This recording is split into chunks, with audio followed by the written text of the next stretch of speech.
राज्यात पावसाने उघडीप दिल्यानंतर उन्हाचा चटका आणि उकाडा वाढलाय. विदर्भात कमाल तापमानाचा पारा 35 पार पोहोचलाय. कोकण, घाटमाथ्यासह मध्य महाराष्ट्रात ऊन सावल्यांच्या खेळात हलक्या ते मध्यम सरी कोसळत आहेत. आज 16 जुलै रोजी विदर्भात विजांसह पावसाची शक्यता असल्याने दक्षतेचा इशारा हवामान विभागाने दिलाय. मध्य महाराष्ट्र आणि मराठवाड्यात विजांसह हलक्या सरींची शक्यता आहे. उत्तर झारखंड, दक्षिण बिहार आणि परिसरावर ठळक कमी दाबाचं क्षेत्र सक्रिय आहे. ही प्रणाली उत्तर प्रदेशकडे सरकण्याची शक्यता आहे.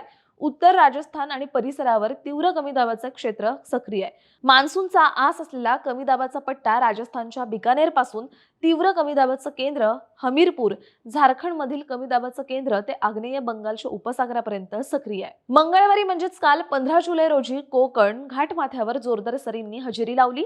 अनेक ठिकाणी अतिवृष्टी झाली. पावसाची उघडीप असलेल्या भागात उन्हाचा चटका वाढल्याने कमाल तापमानाचा पारा 30 पार गेलाय. नागपूर येथे राज्यातील उच्चांकी 35.2 अंश तापमान नोंदवले गेले.